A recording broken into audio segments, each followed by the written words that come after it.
जनता की राज की जय हो। आज उत्तम संयम धर्म दिवस के अनुसार आत्मा की अवलोकन, आत्मा की भावना, आत्मा की साधना, आत्मा की उपासना और आत्मा का अनुभव। संयम बहुत सहज है और इतना सहज भी नहीं है। संयम इतना सहज है कि बहुत सहज है और इतना भी सहज नहीं है जल्दी से कह दिया और आ जाए। संयम एक परम कसौटी है और ऐसी वही कसौटी की अद्भुत धारा चलती है जिसका नाम चरणानी योग ग्रंथ है। संयम माने चरणानी योग। चरणानी योग में क्या आया है? बस चरणानी योग में एक विषय आया है कि संयम को पालन करो। कितना पालन कौन कर सकता है? इसकी स्वयं की आत्मता बनती है, क्योंकि संयम भेद प्रभेद में बहुत तरह का हो जाएगा। एक संयम में नाम आएगा सामायिक का भी एक संयम है और संयम के भेद में एक सामायिक के भेद का भी भेद है। ऐसी संयम की सामायिक को भी कहा और ऐसे संयम को प्राणी संयम, इंद्रिय संयम भी कहा और ऐसे संयम को जहाँ 4 तरह का संयम है वो भी कहा और ऐसे संयम को जहाँ अणव्रत की साधना में भी कहा और ऐसे संयम को महाव्रत की साधना में भी कहा। संयम को 13 प्रकार के चारित्र में भी कहा और संयम को इतने अच्छे से कहा कि संयम माने अपने आप में सीमित हो जाना, अपने आप में व्यवस्थित हो जाना, अपने आप में स्थिर हो जाना, अपने आप में स्थित हो जाना। इसका नाम भी संयम है। संयम का मतलब 5 इंद्रिय और मन को वश में करना, ये भी संयम है। सच्चाई के जीवों की रक्षा करना, ये भी संयम है। और संयम के लिए अगर जिन सप्त जिनवाणी विष्णु तो कितनी तन्मयता होना चाहिए, ये भी एक संयम है।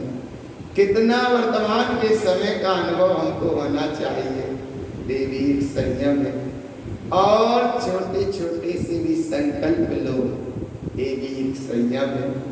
और ऐसा संयम उस दशा को उपलब्ध करा देता है कि जहाँ संयम से साथ चल यथा क्या चारित्र को भी उपलब्ध हो जाए, अनंत दशा को भी उपलब्ध हो जाता है जी। तो ये संयम की महिमा है। ऐसे संयम की महिमा यहाँ आए, ऐसी संयम की साधना की भावना जागे। संयम की साधना करते जाओ, इसलिए करते जाओ कि संयम केवल मनुष्य गति में, अन्य गति में संयम की व्यवस्था नहीं है। नरक गति में संयम का नाम ही नहीं है। आया देखो संयम वहाँ नरक गति में संयम की व्यवस्था है। क्यों नहीं है? बोल तिल तिल करे दे के खंड है। ऐसी अवस्था में जहाँ जीव का चक्र परिणमन चल रहा हो वहाँ कहाँ संयम होगा? संयम की बात नहीं बनती। निगोद अवस्था में जहाँ जीव एक श्वास में 8-10 बार जन्म मरण कर रहा है वहाँ संयम की तो बात नहीं। नरक गति में संयम की व्यवस्था है न। देव गति में जीव देखो तो देव गति में भी देखो वहाँ भी संयम नहीं है। इतनी विभूति बाहर की मिलने के बाद सब कुछ मिल जाए लेकिन संयम नहीं है। क्या संयम नहीं है? इतना वैभव मिलने के बाद क्या नहीं है? बस संयम नहीं। इसीलिए 4था गुण स्थान रहता है, 5वां 6वां गुण स्थान नहीं हो पाता, साधुपत्ति अवस्था नहीं बन पाती। क्यों? संयम नहीं है। तो ऐसी संयम की कितनी विशेषता बताए कि वहां वो संयम की अगर भावना भाई भी तो कब कंठ में से अमृत झड़ जाए, बस संयम टूट गया। कंठ में अमृत झरा और संयम टूट गया। तो ऐसे यहाँ भगवान तुम संयम को धारण कर सकते हो। एकमात्र ये मनुष्य पर्याय है, मनुष्य गति है जिसमें संयम की विशेषता है। यहाँ संयम को तुम पालन कर सकते हो। त्रियंच गति में देखो तो संयम एक देश कदाचित हो सकता है। स्वयंभू रमण समुद्र में तो मेंढकों को सम्यक दर्शन और तो और मेंढक अणुवृत्ति है, तो वहां भी एक संयम की बात है त्रियंच गति में। लेकिन त्रियंच गति में कदाचित संयम की व्यवस्था है। देव गति और नरक गति में व्यवस्था संयम की है नहीं, निगोद में तो नाम ही नहीं। अब मात्र मनुष्य पर्याय है, जिस पर्याय में तुम सम्यक को भी उपलब्ध हो सकते और संयम को भी उपलब्ध हो सकते हो। ऐसी संयम की विशेष महिमा गुरु महाराज ने बताई, आचार्यों ने भी बताई, तीर्थंकर प्रभु ने भी बताई। संयम की महिमा आई और संयम की महिमा का नाम ही चरणान योग ग्रंथाधिराज है। चरणान योग बस सम्यक आचरण की बात है, चरणान योग अनुभव से चलने की बात है, चरणान योग संभल के चलने की बात है, चरणान योग वेद परख के चलने की बात है, चरणान योग शोधन करके चलने की बात है, चरणान योग विवेक पूर्वक चलने की बात है, चरणान योग सच्चा सम्यक आचरण करने की बात है, चरणान योग एक संयम की महिमा। तो ऐसी संयम की महिमा आए और ऐसी में संयम की प्रार्थना का जहाँ अनुभव हो, तो गुरु महाराज ने वेद का तत्व आज उत्तम संयम धर्म है। अंदर से परिणाम दया का प्रकट हो, इसका नाम संयम है। और हिंसा का अभाव, हिंसा का अभाव, अहिंसा का जागरण माने उत्तम संयम धर्म, और जिसका नाम है अंतर की परिणति में एक दया की परिणति। दया की परिणति, अब यहाँ ये भाव नहीं यह करो कि हम तो जीव पे दया कर ही नहीं सके, एक द्रव्य दूसरे द्रव्य का करता है। आज तक एक जीव ने दूसरे जीव को छुआ ही नहीं है, आत्मा तो अरूपी है। अरे भगवान कहना और ये स्वच्छंद प्रवृत्ति की प्रवृत्ति चलती रहती है और अज्ञानता में ये यात्रा चलती रहती है जीव की, घात पे घात होता जाता है। सट काय के जीवों की रक्षा नहीं हो पाती, घात होता जाता है, कर्म बंध होता जाता है। और जो जीव का घात तो वो द्रव्य हिंसा है, लेकिन भीतर भाव हिंसा भी चलती रहती है। एक भाव हिंसा को प्रसार सिद्धि ग्रंथ पाई में कहा, रागादि परिणाम चल रहे ये भी भाव हिंसा है। तो एक तो बाहर से हिंसा है जो सरकार के जीवों की हिंसा की प्रवृत्ति की, ये बाहर की हिंसा, और एक भीतर की हिंसा कौन सी है? रागादि परिणामों का जो चल रहा है प्रकोप, उसका नाम भी भाव हिंसा है। तो भाव हिंसा, द्रव्य हिंसा से भी बचो और भाव हिंसा से भी बचो। राग आदि परिणामों का जो भोग कर रहे हो ये भाव हिंसा है। जीव का घात हो या ना हो उसका आयु कर्म की व्यवस्था है, लेकिन कर्म बंध तो बंध गया, कर्म का बंध तो बन गया। तो ऐसे कर्म के बंध का जो आपका योग चलता रहता है उसको भी जीव भोगता रहता है। इसलिए संयम बहुत जरूरी है। जितना संयम बने उतना संयम पाए। गुरु महाराज ने कहा संयम दो प्रकार से। एक गाथा आई श्रावकाचार्य ग्रंथ में, जिस गाथा का क्रमांक है 371 नंबर की गाथा श्रावकाचार्य ग्रंथ में आई। कितनी महिमापूर्ण ये बात आई। संयमम संयमम कृत्वा, माने संयम करो, संयम करो, संयम करो। जो संयम को पालन करते हैं उन जीव की अवस्था। संयमम संयमम कृत्वा, माने संयम का पालन करो।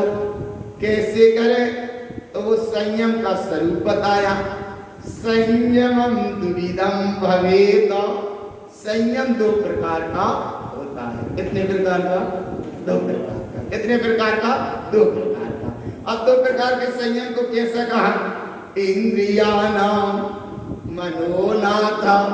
तो 5 इंद्रिय और इंद्रियों का राजा है मन। 5 इंद्रिय स्पर्शन, रसना, प्राण, चक्षु, कर्म, ये 5 इंद्रिय। और 5 इंद्रियों का राजा कौन है? मन। इंद्रियाणाम मनोनाथा। मनोनाथा माने मन नाथ है, इंद्रियां दास है और मन स्वामी है। तो 5 इंद्रिय और मन, इनको बस में करो। एक संयम की ये बात। और दूसरा संयम, इनको बस में करना था, इसका नाम है इंद्रिय संयम। और अब संयम के बाद में प्राणी संयम को कैसे? तो प्राणी संयम के लिए देखो क्या कहा, रक्षणम त्रस स्थावरम, त्रस जीवों की और स्थावर जीवों की रक्षा। 5 स्थावर 1 त्रसकाय के जीवों की रक्षा करो और 5 इंद्रिय और मन को वश में करो। इसका नाम है संयम। 2 प्रकार का, तो ऐसा प्राणी संयम और इंद्रिय संयम। इंद्रिय संयम की और प्राणी संयम माने जीवों की रक्षा। इस संयम की बात बताई। अब जब संयम की बात आगम में आई, संयम की बात सिद्धांत में आई, संयम की बात जिन्हें परमात्मा ने कही, संयम की बात गुरु बाबा कह रहे हैं, तो संयम की बात यहाँ ग्रंथ में पढ़ रहे हो। तो ऐसा संयम को पालन कब करें? और अच्छा पालन करें तो क्यों करें? आया ना मन दिमाग बैठता है, बोले करें तो क्यों करें? हैं? तो संयम की पालन की अगर व्यवस्था बनती है तो सदगति हो जाएगी, देव गति हो जाएगी, अच्छी गति मिल जाएगी। तो अच्छी गति, तो बोले यहाँ में रहने में क्या दिक्कत है? तो दिक्कत तो कुछ नहीं है। आयु कर्म का फरमान जिस समय होगा जारी, आयु कर्म का होगा अंत, भगवान आत्मा कहाँ जाएगा? इसलिए फिर विचार करने का भी टाइम नहीं मिल पाएगा। आज अगर संयम जीवन में कोई परिणाम संस्कार है तो वह थोड़ा सा संबल रूप काम में आएंगे और इसका नाम संयम है। और ऐसे संयम की जहां महिमा है, उस संयम की यहाँ विशेषता बताई। और आप इस संयम को यहाँ से देखो, थोड़ी जल्दी जल्दी देख लेना, क्योंकि समय बहुत कम रहता है और आत्मा की बात सुनने को आया ना भगवान, तो इसलिए बड़े मुश्किल का योग बनता है। उत्तम संयम धर्म की महिमा। और कैसा उत्तम संयम की महिमा है यहाँ देखो, धारण अध्यात्म ज्ञान सबोसरण, एक देशना शुद्ध देशना। और ऐसी शुद्ध देशना में हिंसा के अभाव में उत्तम संयम धर्म आया। हिंसा के अभाव में उत्तम संयम धर्म, और जो मिला उसका नाम है दया। तो ये दया का परिणाम। और आज कहीं कहीं इसको सुगंध दशमी नाम से भी कहते हैं। आज की 10वीं का दिन है, इसी सुगंध दशमी के नाम से भी कहते हैं। संयम के नाम पर कहीं कहीं यहाँ नहीं होता, बहुत अच्छी बात है। क्या आज जैसे सुगंध दशमी का एक स्वाद के नाम से भी मानते, कहीं कहीं होता है। दोपहर के टाइम में वो महिला जन सब मिलके उस स्वाद का सामान इधर उसका डब्बा में, इसका डब्बा में, उसका डब्बा दे चलता है। यहाँ नहीं होता और नहीं करना। क्यों? यहाँ वितरागता का मार्ग है। कहाँ टिकी पत्ता चिल्लीवा का काम नहीं है, ये नहीं करना चाहिए, नहीं करते भी नहीं और यहाँ नहीं भी करना चाहिए। आया ना, क्योंकि यहाँ वितरागता का मार्ग है। सुगंध दशमी माने तुम संयम की सुगंध से समझो, संयम की सुगंधता यहाँ आना चाहिए। आगे और देखो, काय क्षय प्रतिपाल, ये लाइन प्रतिदिन पढ़ते हैं। आया ना कौन सी? काय क्षय प्रतिपाल, पचिंद्री मन बस करो और संयम रतन समाल विषय चोर बहुत। कितनी दशान में 6 काय का मतलब 7 काय के जीवों की रक्षा करो, 5 इंद्रिय मन बस में करो, 10 काय और स्थावर काय के जीवों की रक्षा करो और संयम रूपी रतन को संभालो। क्यों संभालो? क्योंकि विषय चोर बहुत रहते हैं, बहुत है। इसलिए भगवान समय बहुत थोड़ा सा है, संयम रूपी रतन को संभालो। ये संभालने के बाद में आगे ये परिणतियां बाहर से नहीं भीतर से देखो कैसे घात करती है। इसलिए भगवान आत्मा अनुभव की बात बताए कि पड़ोसी और परे परेशानी नहीं है, परेशानी तो खुदे होती है। खुदे होती है माने खुदे होती है। कैसे होती है खुदे? अरे बोले ऐसा कह दिया, ऐसा कह दिया, ऐसा कह दिया। पड़ोसी है कोई प्रयोजन नहीं। पड़ोसी है तो एक बार अगर चोट पड़ जाए अंदर से और उससे सच्चा बोध हो जाता है, क्या बोध हो जाता है? धर्म का मार्ग वास्तव में यही है और धर्म के नाम पर विडंबना है या धर्म के नाम पर कोई क्रियाकांड है या धर्म के नाम पर कोई आडंबर है, तो आडंबर से उसकी दृष्टि हटती है और उससे चोट पड़ती है, उससे तो बोध हो जाता है उन्हें कोई परेशानी नहीं है। लेकिन परेशानी जब होती है कहां से होती है? भीतर से। भीतर से माने अपने वालों से। अपने वालों को एक जगह सतवस्त्राणी ग्रंथ में सूत्र आया, अपने अपने जी नहीं काय अपने अपने को पहचान रहे हो। आ गया होगा ऐसे गुरु महाराज का कोई परिणाम भावी। अपने अपने जी नहीं जान ले हो, जी नहीं जान ले माने अपने अपने को क्यों छीन रहे हो? यहाँ तो सब अपने ही है। आया ना भगवान? हॉस्पिटल में अगर देने गए कुछ दूध पानी तो अपना पेशेंट है उसे ही दे रहे हो, तो बाकी के पेशेंट नहीं जो सबरे पड़े लाइन से। आया ना? अपना पलंग, अपना पेशेंट, अपना सामान खोज करके देख देख के और पूछ पूछ के वहां पहुंच जाते हो। अगर बीच में होगा या लास्ट में होगा वहां पहुंच जाओ और शुरू से ही देना शुरू कर दे देता हूं। देख अपने नहीं थे, अरे जा पर्याय में अपने नहीं थे तो किसी पर्याय में तो अपने रहे होंगे। इसलिए यह अवस्था बताई, संयम रूपी रतन को संभालो। संयम बड़ा अद्भुत है, संयम बड़ा महाक्रांतिकारी तत्व है। संयम एक अनुभूति का विषय है। इसलिए जहां धोखा है, जहां भय है, जहां डर है, वो है अपने से। कैसा है देखो कि ये जो कसाई की परिणति है ये पड़ोसी से नहीं है। कहां से उठ रही है? कसाई की तीव्रता से पाप होता है, कसाई की मंदता से स्वभाव होता है और कसाई के अभाव से धर्म होता है। एक परिणति कहां से उठेगी? भीतर से उठेगी। कसाई की अगर तीव्रता का परिणाम है, धर्म आयतन में बहुत अच्छे बैठे हो लेकिन पाप को बंद कर दिया, और कसाई मंद है वहां स्वभाव हो गया, और कसाई का जब अभाव हो गया वहां क्या हो गया? धर्म। तो यहां तुम बैठे हो धर्म को मना नहीं, उत्तम संयम धर्म। तो कसाई का अभाव होने का नाम है उत्तम संयम धर्म, और कसाई के अभाव का नाम है उत्तम धर्म, उत्तम संयम धर्म या धर्म। और कसाई की अगर तीव्रता और मंदता होती रही तो ये सब पुण्य पाप का कर्म, संतान का कार्य। इसलिए भगवान किसको संभाल करना?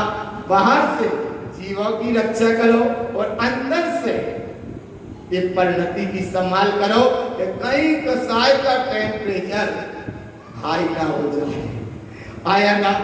कसाई का टेम्परेचर हाई ना हो जाए, इसलिए संभाल करो। इस संभाल का मतलब है कि जब भगवान माया या संयोग बढ़ते हैं तो पाप के परिणाम भी अपने आप बढ़ते चले जाते, भय नहीं रह जाता।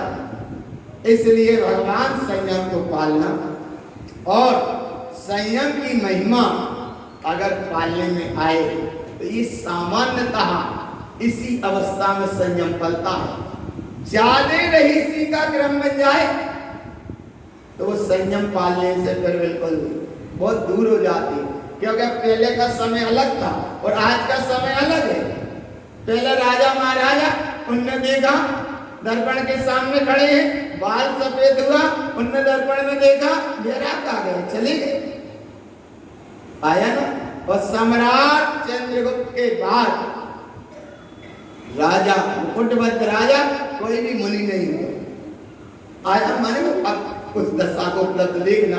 सम्राट चंद्रगुप्त के बाद तो क्यों इतना क्यों आ गया? तो इसलिए गया कि अब रही सी में धर्म और संयम नहीं है। अगर संयम का मार्ग है ऐसी सामान्य स्थिति और जहां संयम की महिमा के गीत गाए जाते हैं वहां और एक सत्य व्यवस्था समाज है जहां संयम के गीत गाए जाते हैं, संयम की अनुमोदना की जाती है, संयम की साधना की जाती है, संयम की भावना भाई जाती है, संयम पे चलने का एक कदम बढ़ाया जाता है। ये है सामान्यतः स्थिति। ऐसे संयम को पालन करने के लाने आगे चलते जाए। अहिंसा ही परम धर्म है। और आगे देखो, एक नियम काफी है। कितना नियम? एक। कितना नियम?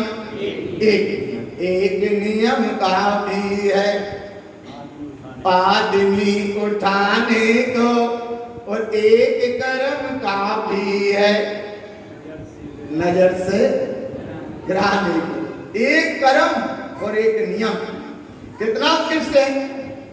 एक नियम जरूर पालो और भगवान नियम पालते रहोगे तो वह सूजी में धागा जैसा डला काम होता रहेगा। और अगर नियम संयम की नहीं है महिमा, कहीं कहीं धारा चलती है, देखने में भी आता है, कहने में भी आता है। गृहस्थ के सटावश्य कर्म है, सच्चे देव की आराधना, गुरु की उपासना, सात्विक स्वाध्याय, संयम, तप और दान। आप कहीं कहीं बोले दो कर्म पाल रहे और बोले संयम में कारक हो, सम्यक्त में कारक, सम्यक्त हो सब। अरे तब कब होएगा भैया? अनुभव तो करोगा, अपन प्रयास करो, ऐसा प्रयास करो क्या होना चाहिए। तो ऐसा भाव संयम जितना बने उतना पालो। एक नियम काफी है किसको उठाने को? आदमी उठाने को। एक कर्म काफी है नजर से गिराने को। नियम एक है, कर्म एक है। और एक आदमी अगर पावन होता है तो इतना पावन हो जाता है कि वो देवताओं को मात खिला देता है। और एक आदमी अगर पतित होता है तो इतना पतित हो जाता है कि वो पशुओं को मात खिला देता है। माने पशुओं की क्रियाओं से ज्यादा भी नीचे उतर जाता है। इसलिए एक कर्म काफी है नजर से गिराने को। एक कर्म काफी है, एक नियम काफी है ऊपर उठने उठाने को। एक व्यक्ति ऐसा जिसे कभी भाई नहीं था, धर्म कोई नहीं जानता था, धर्म कोई नहीं पहचानता था, धर्म की बातें ही नहीं सुनता था, धर्म को जानता ही नहीं था, धर्म को पहचानता ही नहीं था।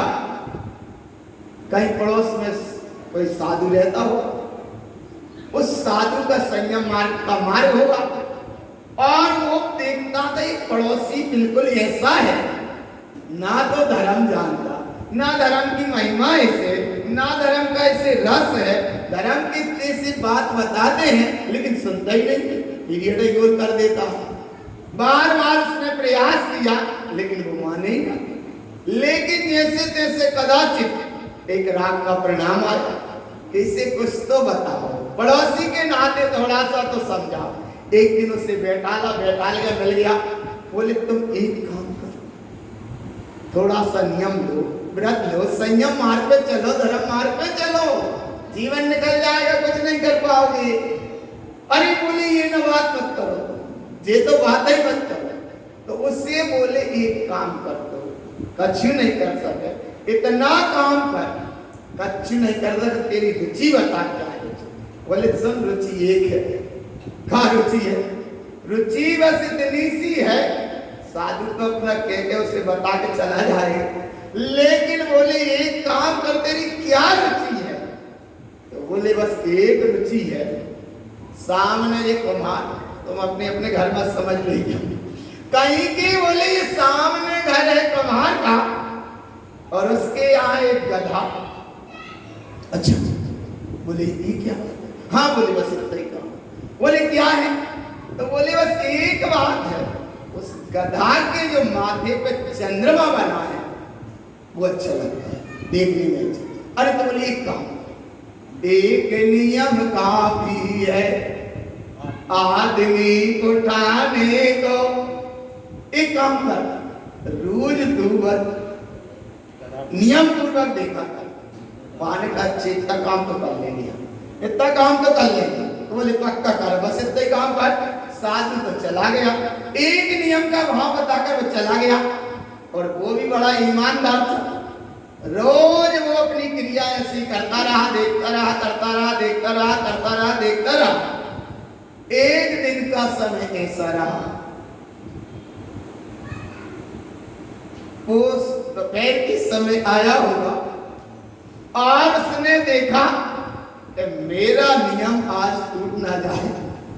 वो जल्दी जल्दी गया, तो वो कुम्हार गधे को अपनी लेकर खदान पे मट्टी भरने गया, और इधर उसे क्या भाव आ रहा था? एक नियम काफी है। उसने देखा मेरा नियम ना टूट जाए, वो जल्दी घरे गया, देखता है। बोले बताओ कहाँ है वो? दादा कहाँ है कुमार दादा? बोले वो तो मट्टी पे गए, भाग गए। बोले वो गधा कहाँ है? बोले वो भी वही गया। तो अरे बोले नियम ना टूट जाए। वो जल्दी जल्दी दौड़ता दौड़ता गया, जल्दी जल्दी दौड़ता गया, और वहां उसने दूर से देखा तो उसे वो दिख गया, गधा भी दिख गया, और माथे का उसे इतना दिखने के बाद वो जल्दी से लौटा वापस। और सुन, उतनी देर में वह कुम्हारे मिला था थोड़ा सा, एक लोटा, लोटा माने हाँ, देखो ये बात जल्दी समझ ले, देखो कितने जल्दी चेहरा प्रसन्न हो गया। माने जहां कह ही नहीं पाए माया की बात, तो सबके चेहरा ऐसे, हाँ उसे मिला था, और वो जैसे ही वो ने ऊपर देखा, और इतने में वो दिख गया। उधर से वो कहता भैया आओ आओ, वो कहता दिख गया, अब हमें टाइम नहीं। का देखना था उसे? एक नियम काफी है। वो भाग रहा है कि हमें ने देखना था सो दिख गया, वो समझ रहा कि जहाज लोटा दिख गया। उसने कहा भैया जल्दी आ जाए तो आधा आधा हिस्सा कर लेंगे। बोले हमें नहीं जी, हमें नहीं चाहिए, टाइम नहीं है, हमने तो देख लिया, तो जा रहे जल्दी हमें जाना। वो काम छोड़ छाड़ के घरे जल्दी आओ, तो बोले जो तीसरे से ना कहते। वो आया, पास में आने के बाद कहता है सुनो तुम्हें क्या दिख गया? बोले वो जो हमें देखना था सब देख लिया। तो बोले नहीं बताओ क्या देख गया? बोले हमें जो देखना था सो देख लिया। सुनो किसी से मत कहना। बोले क्या दिख गया? तो उसने कहा सुनो वहां मट्टी खोद रहे थे, तो थोड़ा सा जी मिल गया, और हमें ये तो कोई प्रयोजन पता ही नहीं है। तो बोले क्या दिख गया? बोले बस ये दिख गया था। बोले ये क्या दिख गया? बोले बस इतना ही मिला था, ज्यादा नहीं मिला है, आधा तुम ले लो। अरे एक नियम काफी है। अरे भगवान पकड़, एक नियम ने घर बैठे लाकर उसको वो सर्फियां दे रहा है।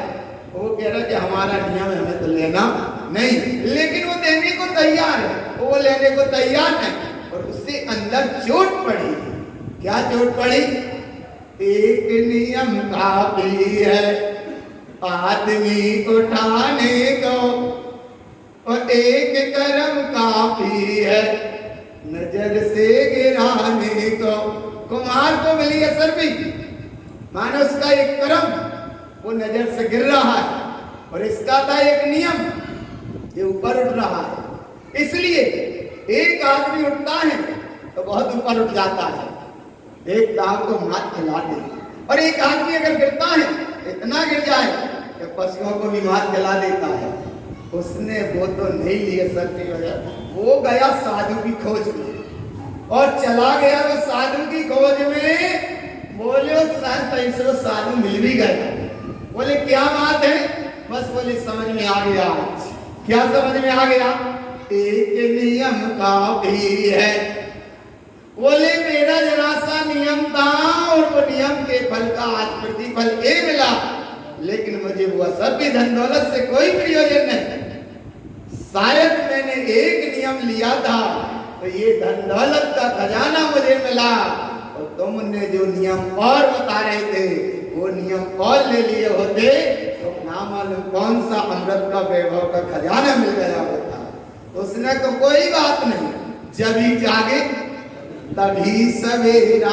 इसलिए ना समझो मित्र अभी कितना अंधेरा, जब ही जाग जाओ तभी है सवेरा।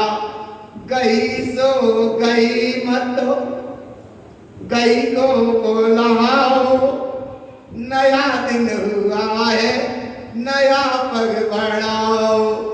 ना समझो मित्र अभी कितना अंधेरा, जब ही जाग जाओ तभी है सवेरा। वो जाग गया, और जैसे ही जागा तो जो जाग गया वो भाग गया, और जो नहीं जागा सो रहा है वो संसारी है। इसलिए सोने वाला कुंभकर्ण, और जाग जाए सो महावीर, जागे सो महावीर, और सो रहा है सो कुंभकर्ण। जिसके जीवन में नियम व्रत संयम नहीं वो कुंभकर्ण जैसा सो रहा है, और जो जाग गया एक नियम काफी है। अरे इतना ही नियम ले लो, जब तक चैत्यालय में बैठे टीवी नहीं देखेंगे तो अब देख में घर जाने, और एक नियम इतना ही ले लो तो सो जाएंगे, सोने के बाद टीवी। अरे बोले जो भी कोई नियम होता, अरे नियम है इसलिए जितना बने उतना लो।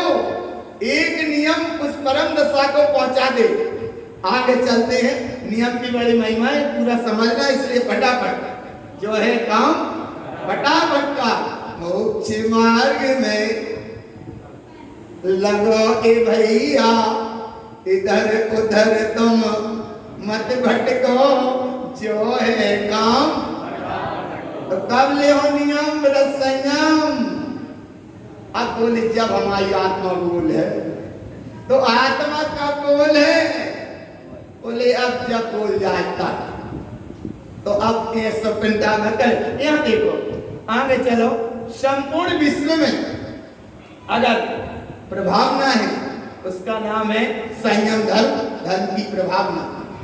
भारत की पूरी परंपरा देखो, चाहे विश्व की परंपरा देखो या मोक्ष मार्ग की परंपरा देखो, ऋषियों की परंपरा देखो, जिसका नाम है संयम। और ऐसे संयम के साथ चले, संयम का मार्ग परम कसौटी का मार्ग। काय का मार्ग है? परम कसौटी का मार्ग है।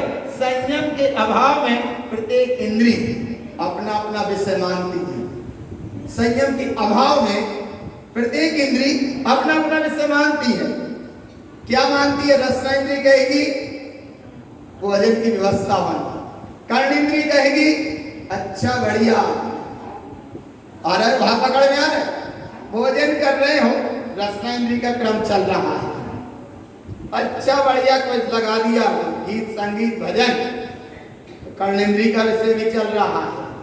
तो दो इंद्री गई और आंख से देखने लगे तो तीन इंद्री गई, चक्षु इंद्री भी गई, कर्ण इंद्री भी गई, रसना इंद्री भी गई, और अच्छे बढ़िया हाई ढाई कर लग के गद्दों पे बैठे हो तो स्पर्शन इंद्री, स्पर्श इंद्री गई, रसना इंद्री गई और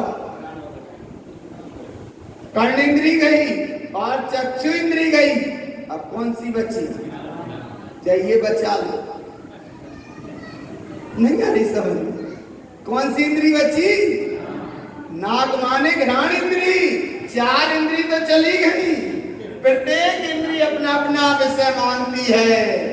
तो बोले चार इंद्री चली गई जरा से भोजन करने के भाव में, चार इंद्री चली गई, अब बची कौन सी इंद्री? नाक की बात है, जोर से बोलो, कहाँ बची? जय बचा लो, जय को नाम उत्तम संयम धर्म है। और ऐसी नाक बच जाए नाक बच जाए माने बस। तो ऐसे संयम की बात है। और आगे देखो, प्रत्येक कार्य होशपूर्वक करने से गिरने के चांस कम होते हैं, होशपूर्वक चलेंगे तो। और आगे चित्त की विशुद्धि संयम है। और आगे उत्तम संयम का पुतला, उत्तम संयम का पुतला मन के खेत में लगा हो तो कर्मों के पक्षी नहीं आते।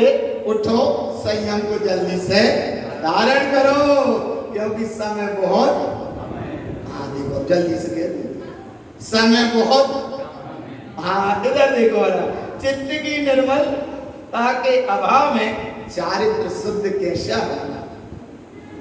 और आगे मोक्ष फल संयम वृक्ष से ही मिल सकता है, और संयम वृक्ष का जल वैराग्य है। जिस प्रकार बिना जल के वृक्ष सूख जाता है, इसी प्रकार बिना वैराग्य के संयम वृक्ष भी सूख जाता। संयम जरूर पालो, जितना बने उतना पालो, थोड़ा बने थोड़ा पालो, जितना बने उतना पालो। महावृत्ति अवस्था पे ना पहुंच पाओ तो अणुवृत्ति अवस्था पे आओ, अणुवृत्ति अवस्था भी ना पाल पाओ तो कम से कम 18 क्रियाओं में जो है श्राद्धाचार में सुना था उतना ही पालो। और भी ना बने तो कम से कम रात्रि भोजन त्याग और पानी छान कर उपयोग में लो, ये भी एक संयम है। तो ऐसे संयम की महिमा की यहाँ संयम पालना कठिन बात नहीं है, लेकिन इतना सरल भी नहीं है, कठिन भी नहीं है और सरल भी नहीं है। अब यहाँ जाओ, संयम के भेष में कब आत्मदेव प्रकट हो जाए पता नहीं है। देखो संयम के भेष में कब आत्मदेव प्रकट हो जाए पता नहीं है। और आगे संयम में हंसी खेल नहीं है, यह मार्ग मोक्ष मार्ग का विषय है, यह मोक्ष मार्ग का पथ दर्शक है। हंसी खेल वाला नहीं, संयम माने संयम। अनंतमती ने वो अष्टांगिका पर्व का नियम ले लिया था तो ले लिया, इसलिए हंसी खेल नहीं। परिजन ने समझाया, वो तो हंसी हंसी में था तो बोले ये कई बार लिया जाता है, हंसी खेल वाला नहीं माने नहीं, एक माने एक, इसलिए दृष्टि रखो एक की निष्ठुरता। कछु बच्चों ने हमको यहाँ बताया, बोले हम तुम जैसे बन गए थे, यही बताया। तो हमने कहा बन गए फिर कब?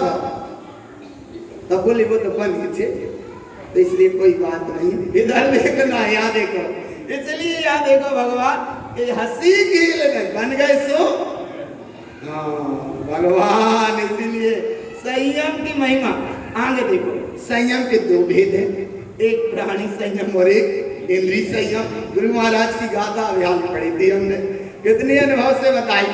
और आगे संयम के पालने में झूलने वाले योगी साधक अगर असंयम की भूमि पर गिरते हैं तो संयम के हाथ पैर टूट जाएंगे, क्योंकि संयम विराट सत्ता है। संयम ऐसी कांच जैसी अवस्था है, मानव का तन महान कंचन घट के समान, दिशियों सा नासवान विसना इसमें घोलिए, घोर हुआ अवधुराम अपने नयन घोलिए। बीते कितने बसंत रीते फल छिन अनंत, कितना तुम चले कन आज तक टटोलिए, भोर हुआ अवधुराम अपने नयन घोलिए। मानव का तन महान एक कंचन घट के समान, और जहाँ संयम का पुष्प और खिल जाए और कहीं असंयम की धारा चल जाए और वो नीचे गिर जाए तो संयम को चोट लग जाती है।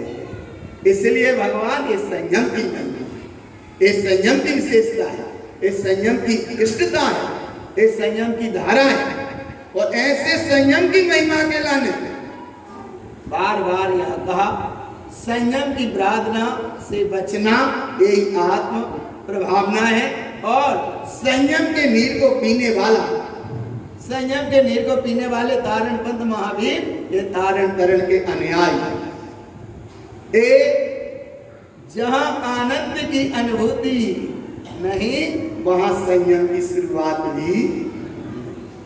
ऐसी संयम की महिमा, विषय कसाय त्याग बिना संयम हो ही नहीं सकता। एक साथ नहीं हो दो ही काम सयाने, और संसार के भोग भी और वो मोक्ष भी पायाने। ऐसे दो काम एक साथ में नहीं आगे। एक तलवार में, अच्छा एक म्यान में दो तलवार नहीं जमाती। ऐसे यहाँ है बस इतनी सी तो बात कि संसार में भी रचे रहो और मोक्ष भी जाने की तैयारी बिल्कुल ना चल रही है। इसलिए चल दिया माने चल दिया, आप पीछे लौट के नहीं आना। इसका नाम संयम का मार्ग। आदमी बीमार हो गया, वैद्य जी के पास गया, दवाई दे दी वैद्य जी ने, 3 दिन की पुड़ियां दे दी, बोले काम करियो, कुनकुने पानी से खाइयो और खिचड़ी खाइयो, परहेज भी करियो, बस। बोले ठीक, आगे परहेज भी चल रहा है और 3 दिन की पुड़ियां भी चल रही। अब विचार करो भगवान, जैसे ही यहाँ और जो कुछ बनना था घर ऐसे वो भी लेत गए। वो 3 दिन के बाद और ज्यादा ही बढ़ गया रोग। वैद्य जी के पास पहुंचे, बोले क्या हो गई है समस्या? तो बोले क्या करी तुमने, दवाई नहीं लाई? बोले बिल्कुल नहीं। कौन से पानी से लाई? कनकने से लाई। तो क्या खिचड़ी नहीं खाई? बोले भाभी खाई। फिर क्या होगा जो और का गड़बड़ का होगा? तो बोले और कच्ची घरे बनो तो का? साहब बोले वो भी बनो तो तनक माल मलाई। तो बोले क्या करी? तो बोले भाभी खाई। तो बोले तुमने तो कही थी, हमने वो बेची ने बोले कहीं खिचड़ी की गई थी और पानी कनकने के। तो बोले क्या तुमने काम आने करी थी? अरे ना भगवान, तो अब क्या करें? बोले रोग और बढ़ गओ। तो अब क्या करें बेची? आया ना भगवान, है ना? तो ऐसी ज्यादा बस तनक से समझ लो, ये बात जल्दी समझ लेते हो। इसलिए परहेज भी करो। परहेज माने संयम। परहेज भी करो थोड़ा बहुत। भगवान जिन्हें परमात्मा की देशना की भेद ज्ञान तत्व निर्णय की टैबलेट भी ले और थोड़ा सा परहेज भी करो। और परहेज भी कर रहे हो, यहाँ से ये पुड़िया भी ले रहे हो रत्नात्रय की, और जो कसी घर मिथ्यात की लगी है सट्ट भाई भी, तो जिन्हें परमात्मा कहेंगे क्या करें?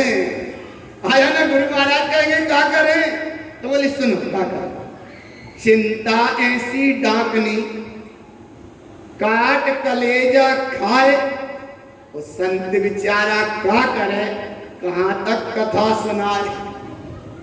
बोले भी कि भाई लोट पोट के भर जाता, और तुम और नहीं, तुम तो सब भगवान हो। इसलिए भगवान, इसलिए यहाँ आगे पक्का संयम की रतन समान विषय चोर भाव है। आगे देखो, नदी के तटों से बनकर, वो नदी तटों से बनकर चलती है तो जाकर महासागर में मिल जाती है। इसी प्रकार संयम से बनकर जो चलता है वो परम दशा को उपलब्ध हो जाता है। और आगे जिसमें वीतरागता का पानी, वही है भेद विज्ञान। और आगे चले, असंयम अवस्था में अनंतवार मरण हुआ, लेकिन अब संकल्प लो असंयम की अवस्था में मरण ना हो। शरीर छूटे तो संयम के साथ छूटे। दिन रात मेरे स्वामी, ऐसा नहीं कर स्तुति करो और भावना में ले जाओ। इसलिए तेरे मातिमा निकट हो, चर्चा धर्म सुनावे, वो सावधान रखे गाफिल न होने पाओ। जीने की नो इच्छा, वो मरने की ना हो। जाको नाम तम संयम धर्म भैया, इतनी सरलता से समझ रहा। ऐसे संयम को और आगे मात्र ज्ञान अर्जन से कुछ नहीं, संयम बहुत जरूरी है। तन काले तो, सुनो ध्यान से ध्यान से ध्यान से, तन काले तो, हाँ तन के काले तो मोक्ष जा सकते हैं, लेकिन मन के काले, देखो आपको मैं कह रहा हूं, तन के काले तो मोक्ष जा सकते हैं तीर्थंकर परमात्मा भी, आया ना। इसलिए तन के काले तो मोक्ष जा सकते हैं, लेकिन मन के काले, आया ना, बेमोक्ष। हाँ ये और देखो, मोह से उन्मत्त प्राणी अचेतन तुल्य है, और अचेतन प्राणी देखो सांसों की जो श्वास तो लेता रहता है, लेकिन वह सांस तो पूर्ण कर रहा है, पर उसकी आयु पूर्णता हो रही है, उसे आयु मिलने का कोई मतलब नहीं रहा। आगे भाव संयम से रहित बाह्य संयम भेष लोक प्रशंसा का कारण बन सकता है, लेकिन मोक्ष का कारण नहीं बनेगा। साक्षात भगवान की वंदना भी करने से भगवान नहीं बन पाएंगे। भगवान बनने के लिए संयम धारण करना बहुत जरूरी है। संयम सौरभ है, संयम पुष्प है, संयम रत्न है, संयम कमल है, संयम आत्म सिद्धि है, संयम अद्भुत मंत्र है, संयम मोक्ष मार्ग में साधना में सहाय है, और संयम ही वह रत्न है जिसका नाम उत्तम संयम धर्म है। और ऐसे आज बड़ी प्रसन्नता के साथ उत्तम संयम के इस पलना में बैठे हो, और ऐसी संयम की भावना तुम भाना, परम दशा को पाने का एक मार्ग है। आदिनाथ स्वामी भी संयम के मार्ग पर चले। पालकी जिस समय उठी, अपने यहाँ भी जलवाणी पालकी उठती है, वो संयम की महिमा है। और ऐसे संयम को पालने के लाने जब चलते हैं, तो थोड़ा सा जीवन है, थोड़ी सी अवस्था है, थोड़ा सा क्षण है। गज कुमार मुनिराज को देखो, संयम के मार्ग पर चले। भगवान महावीर को देखो, संयम के मार्ग पर चले। सुकुल स्वामी को देखो, संयम के मार्ग पर चले। और सुकुमार स्वामी को देखो, वे संयम के मार्ग पर चले। और जहाँ संयम है वहाँ पावनता का संदेश है, और जहाँ असंयम है वहाँ संसार का चक्र है। इसलिए संसार के चक्र से दृष्टि हटाकर संयम का पुष्प निरंतर खिलता जाए, संयम की सुगंध चारों ओर बहती जाए। इससे वैरात्मापना दूर होगा, अंतरात्मापना प्रकट होगा, और सत परम दशा की उपलब्धि की दशा सबको प्राप्त हो। ऐसे उत्तम संयम की भावना के साथ बोलो उत्तम संयम धर्म की। धीरज है बोली, अरे अच्छी जोर